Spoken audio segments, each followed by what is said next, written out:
બોલો સદગુરુ મહારાજની। હું છું રાજભાઈ ગોયલ અને મારા ગુરુ મહારાજનું નામ છે પ્રવીણરામ મહારાજ। આપણે આવી જઈએ છીએ રાજકોટ જિલ્લામાં, રાજકોટમાં, જ્યાં એક નિર્ભય આશ્રમમાં એક મહાન સંત જે અદ્ભુત સત્સંગ કરે છે, તો આપણે એમના દર્શન કરવી। કીર્તિધામ નિર્ભય આશ્રમ, રાજકોટ હાજી ડેમ પાસે। તો આપણે ચાલો એ મહારાજના દર્શન કરવી। મહારાજની જય જય રાજુભાઈ બધાને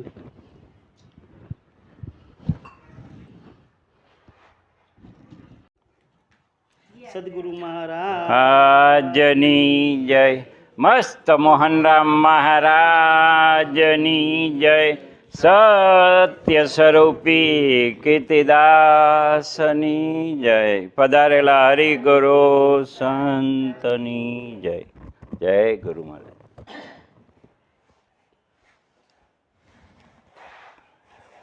જેમ આપણે આગળના મહાપુરુષના દર્શન કર્યા, એવા ને એવા મહાપુરુષના દર્શન કરવા આપણે આવી ગયા છીએ। હવે આપણે મહારાજને પૂછ્યું, મહારાજ આપનું નામ, આપના ગુરુ મહારાજનું નામ, અને પછી તમારો જે કાંઈ અનુભવ છે જ્ઞાનરૂપી પ્રસાદ અમને પીરસો પ્રભુ। જય ગુરુ મહારાજ। જય ગુરુ મહારાજ। મારા ગુરુજીનું નામ છે મસ્ત મોહનરામ। અમે અને અમારા ગાદીપતિ હાલ આશ્રમના કીર્તિ મહારાજ છે। અમે અહીંયા જ્ઞાનની ધારા હલાવી, અમારા આશ્રમનું નામ નિર્ભય આશ્રમ છે, અને અમારી પ્રણાલિકાની અંદર અમે કોઈ પણ પંથ પંથોડી સંપ્રદાયની અંદર નહીં, અમે અમારાથી સ્થાપન કરી છે। શબ્દ અમારાથી અમે કહી છીએ, શબ્દ અમારાથી અમે અનુભવી છીએ, શબ્દ અમારાથી ચાલુ છે। એટલે જે શબ્દથી, જે શબ્દ સબ કોઈ કહે, શબ્દ વિદેહી જીભ્યા પર આવે નહીં, નિરખ પર અકલે। અમારા ગુરુ મહારાજે દર્શનનો વિષય બતાવ્યો છે, નકર વાત કરેલી છે બધાએ કે નામ નેન મેં રમ રહા જાણત વિરલા કોઈ, જાકો સદગુરુ પૂરા મળ્યા તાકો માલુમ હોય। નામ લિયા એને સબ લિયા ને સબ શાસ્ત્રન કા ભેદ, બિના નામે નરકે ગયા પડપડ ચારો વેદ। પણ આ જ્ઞાન રહ્યું ને, આ બધું જ્ઞાન કબીર સાહેબ કહે ને, એ કાગજ લીખી વાત છે। કબીર સાહેબ કે તેરો મેરો મનવો એક कैसे હોય, मैं कहता हूँ आँखन देखी, तू कहता है कागज लिखी, तेरो मेरो मनવો એક હોય નહીં। આ બ્રહ્માંડની અંદર પહેલાં વસ્તુતા એ પરમાત્મા નિરંતર છે, તો શબ્દ પણ નિરંતર હોવો જોઈએ, ગુરુ પણ નિરંતર હોવા જોઈએ, ધર્મ પણ નિરંતર હોવો જોઈએ। બાકી જ્યાં સુધી આદિ અનાદિની જે વસ્તુ છે એ વસ્તુ ઉપર સ્થિત થવું હોય, એમાં સુરતી લગાડવી હોય, તો પ્રથમ શરૂઆત તમારે કરવી હોય તો તમારા દ્રષ્ટિથી થાય। જો દ્રષ્ટિ જેવી દ્રષ્ટિ એવી સૃષ્ટિ। હવે દ્રષ્ટિથી ગુરુ નહોતા મળ્યા ત્યારે આને જોતા હતા, અને ગુરુ મળ્યા પછી આને જોઈએ જ છે। પણ ગુરુ નહોતા મળ્યા ત્યારે વિચાર કરી લ્યો કે આને જોતા હતા, હવે ગુરુ મળ્યા પછી ફૂલનું દર્શન થાય છે। આ દેખાય, આ દેખાય એ ફૂલ નથી, જે બોલાય ને એ ફૂલ છે, આ દેખાય નહીં માયા છે। હવે જ્યાં સુધી આ દેખાતું હતું એ ખબર નહોતી, અને જ્યારે બોલતા પુરુષ ઉપર દ્રષ્ટિ ગઈ એટલે ફૂલ એવું નામ આપણને ખબર પડી। પણ હવે આ નામ આવ્યું ક્યાંથી? જે આ ફૂલનું નામ છે એ આવ્યું ક્યાંથી? હવે જ્યાંથી જે વસ્તુ આવે છે, જો આ રૂપ રહ્યું ને એ માયાનું છે, આ માયામાંથી આવેલું, પણ શબ્દ ક્યાંથી આવે? તો ઘણા કહે શૂનથી, તો શૂન કહેવાય કોને? બધાય કહી દે શૂનથી શબ્દ ઉઠે ફિર શૂનમાં સમાય, પણ એ તો બોયલા છે, બોલવાથી કાંઈ થાય? હું કહી દઉં ગમે એ વસ્તુનું નામ ધ્યાન રાખજો, તો એ નામ લેવાથી કાંઈ થાય નહીં। કબીર સાહેબ કહે છે કે ખાંડ કહે મુખ મીઠા હોય, તો રામ કહે જગત પાવે ગતિ। ખાંડ બોલી લ્યો, મોં મીઠું થઈ ગયું, તો ફૂલ બોલી તો ફૂલની સુગંધ આવી ના આવી? તો આનું ઉદ્ભવી સ્થાન શબ્દનું ક્યાંથી છે? હવે જ્યારે શબ્દનું ઉદ્ભવી સ્થાન છે એ ગુરુ મહારાજ છે। ગંગા સતી અહીંયાનું પ્રમાણ દે કે સદગુરુ શબ્દના થાવ અધિકારી પાનબાઈ। હવે સદગુરુનો જે શબ્દ છે, જોજો ધ્યાન રાખજો, કેટલાયે એને નિજ નામ કીધું, કેટલાયે વચન કીધું, ને ઘણાએ સંતોએ શબ્દ, પણ નામ ત્રણ પાડ્યા, વસ્તુ એકની એક છે। એ વસ્તુ ઉપર જ્યારે મહાપુરુષો કહે છે તો આપણા પહેલા નંબરની અંદર હવની અંદર નજીકમાં નજીક હોય તો 3 ક્રિયા છે આની અંદર. એક તત્વની, બરાબર, એક ગુણની અને એક ચેતનની. હવે તત્વની ક્રિયા છે એ શરીર છે, ગુણની ક્રિયા એ રહી 5 જ્ઞાનેન્દ્રિય, 5 કર્મેન્દ્રિય, 4 અંતકરણ છે, અને આની અંદર દ્રષ્ટાની કયો, બોલવાની કયો, સાક્ષીની કયો, ધ્યાન રાખજો, તો એ પ્રાણની કયો, એ ચેતનની છે. હવે જ્યારે ગુરુ મહારાજ મળે છે એટલે દ્રષ્ટિ બદલાવે છે. દ્રષ્ટિ બદલાવ્યા પછી ત્યારે એના ચિત્તની અંદરથી જે અનંત યુગ થયા સંસ્કાર રૂપી જથ્થો પડ્યો હતો, અને જે આપણી ભીતરની અંદર હોય ને ચિત્તમાં, એ જ વસ્તુ જોઈ શકી. બહાર કોઈ દી જોઈશ, જેવી તમારું ચિત્ત એવું દર્શન. ચિત્તમાં એક પણ સંસ્કાર હોવો જોઈએ નહીં. અને યોગ વશિષ્ઠની અંદર શિખરધ્વજ અને ચુડાલા, શિખરધ્વજનું ચિત્ત બે માણા, ચુડાલા જ્ઞાની પુરુષ સંતને મળેલી, અને શિખરધ્વજ અજ્ઞાની પુરુષ, અને એટલે એનું ચિત્ત. હવે ચિત્તના સંસ્કાર, હવે એને મન ન માન્યું એટલે જો જંગલની અંદર જાય છે ત્યાં સમાધિ લગાડે ને ચુડાલા સ્વરૂપ બદલાવીને કુંભ મુનિનું સ્વરૂપ ધારણ કરીને એની સામે આવે છે, અને એના ચિત્તના સંસ્કાર જોવે, ચિત્તના શોભ જોવે. જોજો, ધ્યાન રાખજો, જ્યારે ચિત્તના શોભ જોવાય, જેવી રીતે એક માનો કે આપણી ઘરે કબાટ હોય અથવા તો ચોકેસ હોય, એમાં કાચ માર્યો હોય, કાચની પાછળની વસ્તુ દેખાય એટલે એને દ્રષ્ટિ કહેવાય આરપાર. આરપાર એટલે રાજુભાઈ મહારાજ રહ્યા, એના ચિત્તમાં શું છે એ હું જોઈ શકું. અને એ કેટલા ટાઈમથી જદી જુદા પડ્યા તેદુના એના સંસ્કાર છે ના હે, જ્ઞાનના છે, યોગના છે, પ્રેમના છે, કર્મના છે, કયા માર્ગના આની અંદર ચિત્તમાં પડ્યું છે એ માર્ગ એને અનુરૂપ આવે. બધાને એક વસ્તુ ન આવે, કેટલાયને યોગ આવે, કેટલાયને સેવા આવે, કેટલાયને વિચાર આવે, કેટલાયને પ્રાણાયામ આવે. વાત ખોટી નથી, બધી જ છે, પણ આપણે જે કરતા હોય એવો મહાપુરુષ આની અંદરથી કોઈક ચિત્તને જોઈ લઈએ અને ચિત્તના જે શોભ ઉઠે, સંસ્કાર જે ઉઠે એને વિરામ પમાડી દઈએ, આને સંતો કહેવાય. પછી બીજા નંબરની અંદર જેવી દ્રષ્ટિ એવી સૃષ્ટિ, એટલે સમ દ્રષ્ટિ થઈ જવી જોઈએ. શ્રમ દ્રષ્ટિ થયા પછી સમ વિચાર થઈ જવા જોઈએ, અને સમ વિચાર થયા પછી સમ તમારું અસ્તિત્વ, એટલે તમે ખુદ થઈ જવા જોઈએ.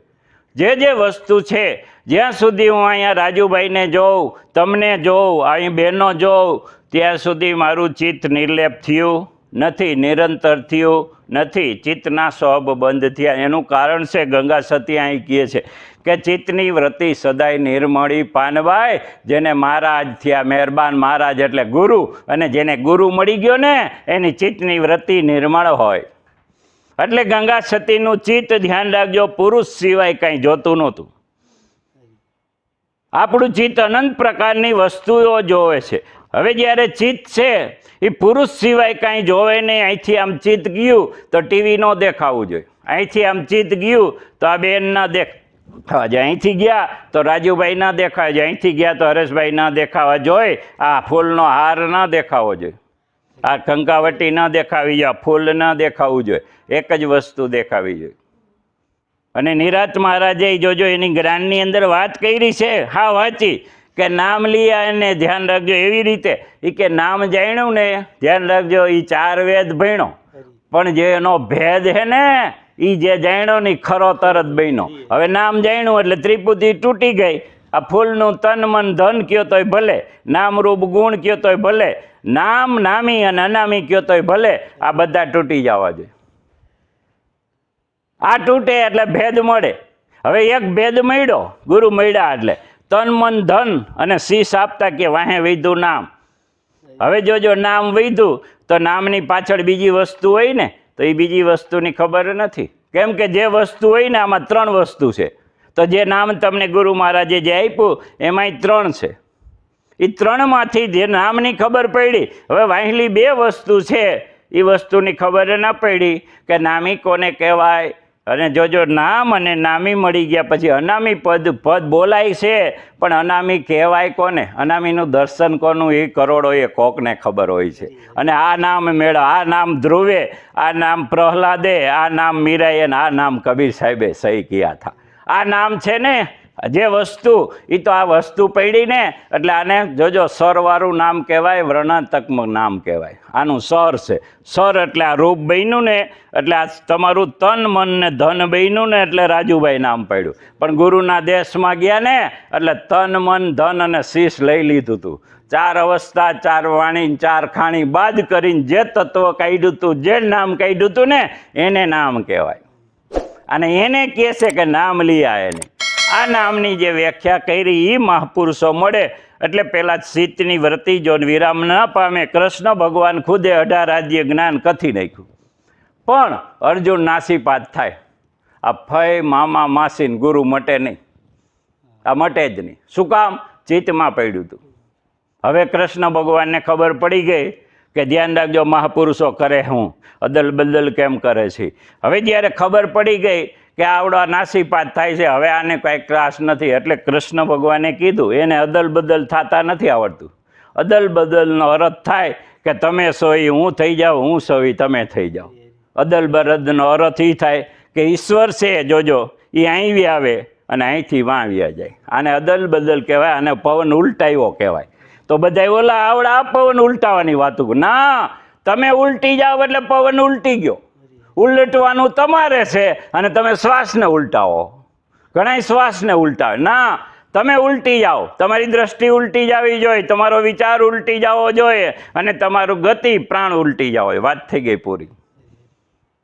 એટલે બધા સંતોએ કહે છે કે આ વસ્તુ ઉપર પછી હવે જે નામની વાત આવી, હવે જે નામ બતાવ્યું, નામ નામી અને અનામી, આ 3 મુદ્દા જે બતાવ્યા એટલે નામ છે એ આ સકલ બ્રહ્માંડની અંદર છે, એની અંદર અનામી રહ્યા એ ગુરુ છે. આ નામ અને નામીની એકતા થઈ જાય એટલે અનામી પદ પ્રગટે. આ અનામી 2 પદ પ્રગટે અને આની એકતા થાય એટલે અનામી પદ ન પ્રગટે. શું કામ ન પ્રગટે? ધ્યાન રાખજો. આ સરવાળી વસ્તુ, આ ગતિવાળી વસ્તુ. હમ એ જોગી અલખનાદી પારબ્રહ્મ છે. પારા હમથી શરૂઆત થાય કે હું કહું ને તો તારો ભગવાન છે. હું કહું ને, જોજો ધ્યાન રાખજો, હું કહું ને તો આ ફૂલ છે નકર ફૂલ નથી. હું કહું ને તો રાજુભાઈ હે નકર રાજુભાઈ છે જ નહીં. એટલે કહે છે કે હમથી બ્રહ્મ, બ્રહ્મ એટલે શબ્દ. જ્યાં સુધી હું ન હોઉં તો આ બ્રહ્માંડમાં કાંઈ ન હોય. સર્વસ્થી શ્રેષ્ઠ છે એ પોતે છે. એ પોતે છે એવું ક્યારે ખબર પડે કે જ્યારે એની ચિત્તની વૃત્તિ રહીને વિરામ પામી જાય અને કેવલ્ય પોતે એ ચિત્તમાં ઊભો રહીએ. અહીંયા બીજું કાંઈ દેખાય અહીંયા નહીં. આ બ્રહ્માંડમાં એક વસ્તુ દેખાવા માંડે ને આવડો આ ગુરુ છે. ધ્યાન મૂલમ ગુરુ મૂર્તિ. આ ગુરુ છે. તમારી જ્યાં જ્યાં ધ્યાન રાખજો, ધ્યાન જાય ત્યાં તમને ગુરુનું દર્શન થવું જોઈએ. પછી ગુરુનું દર્શન 3 રીતે થાય. એક ધ્યાન રાખજો સ્વરૂપથી થાય, એક શબ્દથી થાય અને એક નૂરથી થાય. અને નૂરથી થયું એટલે ખ્યાલ થઈ ગયો પૂરો આખું બ્રહ્માંડ એક નૂરમાંથી આવે છે. નૂર છે અને નૂરમાં લય પામે છે. આવો અમારા ગુરુ મહારાજે મસ્ત મોહન રામે અમને અનુભવ કરાવેલો છે, નૂરનું દર્શન કરાવેલું છે. અને હાલ અમારી દ્રષ્ટિની અંદર નૂર સિવાય અમે બીજું કાંઈ જોતા નથી. એથી વિશેષ કાંઈ પ્રશ્ન હશે તો રાજુભાઈ બીજો પ્રશ્ન પૂછશે. મહારાજે આપણને ખરેખર એમનો અનુભવ બહુ એટલે બહુ સરસ રીતે પીરસ્યો છે. જરાક આપણે દિલથી સાંભળ્યું તો ખરેખર આપણા જીવનમાં કલ્યાણ થઈ જાય એવું છે. હવે આપણે મહારાજને એક પ્રશ્ન કરવી કે મહારાજીના ઉપર થોડોક સત્સંગ ચલાવો કે મારા જીવનનું કલ્યાણ કરવા માટે શું કરવું પડે, જરાક એ વિશે પ્રભુ અમને વાત કરજો. માનવ દેહ મળ્યો ને એટલે જો તમારે એમાં મોજ કરવી હોય ને તો ધંધો બિઝનેસમાં કોઈક પાવરફુલ માણા હોય ને આમ તરત બુદ્ધિ જો એનો સંગ કરવાનો. આ સંગથી જ થાય. તમારે એમાં ગતિ કરવી. પછી તમારે કોઈ પણ અંદર વૈજ્ઞાનિક ખોજમાં તમારી બુદ્ધિની ક્ષેત્ર, માનો કે તમારે વિજ્ઞાની તમારી રીતે કાંઈ પણ બનાવવું હોય, આ બ્રહ્માંડમાં કોઈએ નથી બનાવ્યું, તમારી રીતે બનાવવું હોય તો એ ખોજ તમારા ધ્યાન રાખજો મનથી થાય. તમારા મનથી. કેમ કે મનમાં પહેલો ધ્યાન રાખજો આ બધું વિચારમાં હોય. આખું બ્રહ્માંડ તમારું હેલિકોપ્ટર વિચારમાં હોય, ફોન વિચારમાં હોય, જગત વિચારમાં, એ વિચારથી થાય. પણ હવે જોજો નિજ એટલે રાજુની ખોજ કરવી હોય ને તો ગુરુ નહીં હો, ગુરુ હલાળે ચડાવે. શું કરાવે? હવે ઉઠી નસકોરા તાણજે, ધ્યાન ધરજે, ભગવાનનું સત્કર્મ કરજે, આનું આમ કરજે, ઓમ સોમનો જાપ જપજે. આ બધાય ગુરુ. અને સદગુરુ મળે એટલે નિજની ઓળખાણ કરાવે. નિજ એટલે તમે પોતે. રાજુ ગયો, આ તો રાજુ તો ઠરાવ હતો ત્યાં સુધી. નીરજ બાપાએ કીધું ને આ ચોથું પદ છે હવે, અને ત્રીજા પદમાં રાજુ હતો. આ વેદ હવે આને રાજુએ જોજો કીધું જ્યાં સુધી નામ જાણ્યું ને એટલે હવે વેદ એટલે આ બધા આપણે શાસ્ત્રો પુરાણ ઉપનિષદો વાંચવા પડે નહીં. હવે ભેદ પડ્યો હે અહીંયા. હવે જે રાજુનો ભેદ છે ધ્યાન રાખજો. હવે જે ગુરુ મળે છે ને એટલે ગુરુ શું કરે છે ખબર છે તમને? ઉલટ કરે છે.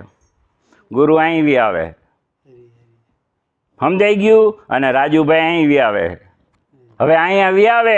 હવે કૃષ્ણ ભગવાને જોજો કર્યું હું અર્જુનમાં ગરી ગયા કે એને તો ઉલટ કરતા નથી આવડતું, મને આવડે. શરીર કોનું? અર્જુનનું. અંદર કોણ? કૃષ્ણ. એમના શરીર ભલે રાજુનું પણ અંદર જોજો ધ્યાન રાખજો મારો સદગુરુ બેઠો છે. અને એ હવે દ્રષ્ટિથી જે જોવે એ વિચાર કરી લેજો તમારે કૃષ્ણની દ્રષ્ટિ હોય, અર્જુનની હોય નહીં. હવે જે કાંઈ કરે ને એ કૃષ્ણ કરે, અર્જુન કાંઈ કરી આગે નહીં. હવે જે કાંઈ હશે કેમ? શું કામ? કૃષ્ણ છે એ જ શબ્દ છે, એ જ વચન છે અને એ જ ગુરુ છે. કૃષ્ણને છોડીને આ બ્રહ્માંડમાં કાંઈ નથી. કૃષ્ણને છોડીને કયો તોય ભલે ને રાજુને છોડીને કયો તો, પણ એ રાજુ. હવે એ રાજુનું દર્શન કરવા માટે જે પ્રશ્ન કર્યો કે કરવું શું, ઉદ્દેશ શું, તો ઉદ્દેશમાં વિચાર કરી લ્યો કે જે વસ્તુ જેની પાસે પદ હોય, ધંધા બિઝનેસનું જેની પાસે પદ હોય ને એની પાસે જાવ તો એ શીખવાડે. વૈજ્ઞાનિકનું કાંઈ પણ શોધ કરવી હોય જેની પાસે જે પદ છે એ શીખવાડે. આમાં શોધ કરવી હોય તો જેની પાસે પદ હોય ને એનો હુકમ જોવો. આપણે કહી અને કાંઈ ન થાય ને તો રામના ભજન કરજો, હજી પદ નથી. તોરલ બોયલી, વાયડીનો થામા જેસલને કીએ, કચ્છની ધરણી ધુજાવે, અહીંથી આ ધંધો બંધ એટલે બંધ થઈ ગયો. અહીંયા બાજુમાં રાજકોટમાં લોયણ લાખો બતાવે અને ઓલી પદમાં ઊભી હતી. કોના? સેલણસિંહના. ઓલી કોના પદમાં ઊભી હતી? ઉગમસિંહના પદમાં. અહીંથી લોયણે કીધું લાખા વાયડાઈ બંધ હો આજથી, તું ભલે રાજા રહ્યો ગમે એવો રહ્યો, વિચાર કરી લે કે તારા મનથી બળથી આત્માનું બળ કરોડો ગણું પાવરફુલ હે. તારા મનનું કાંઈ ન આવે. રાકા કીએ અને આત્માનું બળ એમ કરીને આમ જગાડ્યું ને ઓલાને છકા મીંડા છૂટવા, ભોતિયા મીંડા ઢીલા થવા લાખાના. આ જો ગુરુ પદ છે, આ ગુરુની લાયકાત છે. જેવી રીતે આપણું વડાપ્રધાનનું પદ ને એ પદ ઉપર જે પુરુષો બેઠા હોય ને એ કે એમ થાય કીધું કે 1000ની નોટું 500ની બંધ એટલે બંધ થઈ ગઈ, ગમે એવા કાંઈ ન બોલ્યા. હુકમ ક્યાંથી પડ્યો? પદમાંથી. ઈનો નરેન્દ્ર મોદી વડનગરમાં હોય ને આપણો ગુજરાતનો મુખ્યમંત્રી હોય તો કાંઈ ન થાય. શું કામ? કે પદની કિંમત છે. હવે દિલ્હીની અંદર ધ્યાન આવ્યું, જે પદ ઉપર બે ને ઈવડો એ જ વડાપ્રધાન છે. પછી જે નરસિંહરાવ બેઠા ત્યાં એ હતું, ઇન્દિરા બેઠી હતી. એમ સદગુરુનું જે પદ છે, જે સંત બેહે અને એ સંત બેહે ને જે હુકમ બહાર પાડે એટલે પબ્લિક એટલે આવડિયા તમારી ઇન્દ્રિયું. કામ, ક્રોધ, લોભ, મોહ, માયા, ઈચ્છા દેખાય તારી મારી સાનમુની થઈ જવી જોઈએ. અને જો એમનેમ રહી ગઈ તો વાત થઈ ગઈ પૂરી. કબીર સાહેબ કહે છે, હું સાહેબ ઠોકો હો બોધ આટલામાં હે, 5 ઇન્દ્રિય વંશ કરો તો આપ હો જાવે દાસ કબીર. હવે આ તો કાંઈ કરવું નથી અને થતું નથી. એનું કારણ એ છે કે મારે રાજુભાઈને કહેવું પડે કે દારૂ ન પીતો, જુગાર ન કરતો, વ્યભિચાર ન કરતો. હવે એ કહેવાનું છે? અરે બોલવું ન પડે, થઈ જાય. શું કામ? કેમ કે અહીંયા આચરણ પડ્યું હતું, અહીંયા પદ પડ્યું હતું. જેની પાસે જે પદ છે એને કાંઈ કહેવા પણ નથી. કયો એ તો વિચાર કરી લ્યો. કહીને જે કહ્યો ને એ કેટલી વાર દીકરીને શિખામણ દો કેટલી વાર હોય? પાદર સુધી. પછી હતી એની થઈ જાય. એમ બધા બોધ લીધો એટલી વાર હા બાપુ, પછી કે કાંઈ નથી. હવે ગુરુમાંય કાંઈ નથી ને જ્ઞાનમાં. આવા તો કેટલાય લવારિયા જોયા, આવા કેટલાય બકબક કરે. અમારે કાંઈ પરિવર્તન ન થયું. એનું કારણ શું? પહેલી બોલ સદગુરુની, જે ગુરુ થઈને બેઠો હતો ને એની હતી. અધિકાર નહોતો અને એ પદ વસ્તુ લઈને બેસી ગયા હતા. અને જેને અધિકાર હોય ને એ વડાય વ્યક્તિ કહે ને એટલે થાય ને થાય. જોઈ લ્યો તમારે જેના દાખલા જો હોય, ગમે એના જલારામ બાપાથી તમારે જેના દાખલા સંતમાં જોવા હોય એ જોઈ લ્યો. આ પરિવર્તન લઈ આવે. એટલે આ 3 વસ્તુથી જે રાજુ મહારાજે પ્રશ્ન કર્યો એનાથી આ વસ્તુ થાય. જેમાં કરવું હોય એવા ગોતી લેજો કોક. અને ન મળ્યા હોય અને મળી ગયા હોય તો ખેલ પૂરો. અને કદાચ ન મળ્યા હોય તો એવો કોક ગોતી લેજો હજી કેમ કે ગુરુ નથી ફરતા, ધ્યાન રાખજો. બધા એ દાસી જીવનની અંદર તો જેનું લ્યો ટૂંકમાં કહી દો, બધાને બધી ખબર એટલે જાજો લવારો કર. તો વિચાર કરી લ્યો, ગુરુ ફેર્યું તો સ્થાન ફરે, એક દુકાને ખાંડ ન હોય ને તો બીજી દુકાને લઈ લેવાય. અહીં ન હોય એટલે કાંઈ એવું જ સોઈટું રહેવાનું. એ મારા જેવો લબાડ્યો હોય કે આવશે કાલ આવજે ને પમદી આવજે ને ધક્કા ખવડાવ્યા રાખે. એને નહીં, એને ગોલી મારી દો ને બધી જ્યાં દુકાનમાં માલ પડ્યો હોય ને એટલે ત્યાં લોહી બોલે ગાંધીડો કેને કહેવાય કે બધી કોથળીઓ બાંધીને બેઠો હોય એમ બધો વેપાર લઈને બેઠો હોય ને. આ બ્રહ્માંડનો ગમે એ પ્રશ્ન હોય, બ્રહ્માંડની ગમે એ અનુભૂતિ હોય ને બ્રહ્માંડનો ગમે એ વાત આવે તો વિચાર કરી લ્યો એ મૂંઝાય નહીં, એની સુરતી કોઈ દી સ્થિર ન રહે. અને ઈવડો રેંગે ફેંગે ના કરે ગમે એવા પ્રશ્નોમાં. અરે ગમે એનો જવાબ એની પાસે હાજર હોય અને એને વિચારવું ન પડે ને કે તો મારા જ પ્રશ્ન કરે મારે વિચારવું પડે જવાબ હું દેવો. એટલે આ વસ્તુ છે. આ પ્રશ્ન તમને કાંઈ એમાં સંશય હોય તો કયો. બોલો. બહુ સરસ વાત કરી છે. ખરેખર ભીતરમાં તપાસીને જુઓ તો આપણા જીવનમાં ખરેખર આ વાત ભલે કઠોર રીતે પણ આપણા જીવનમાં કલ્યાણ કરે એ રીતે વાત છે. જય ગુરુ મહારાજ. જય ગુરુ મહારાજ. પૂછ્યું ભલે. જય ગુરુ.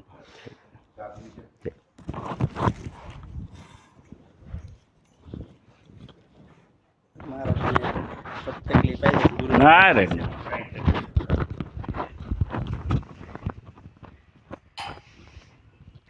મારા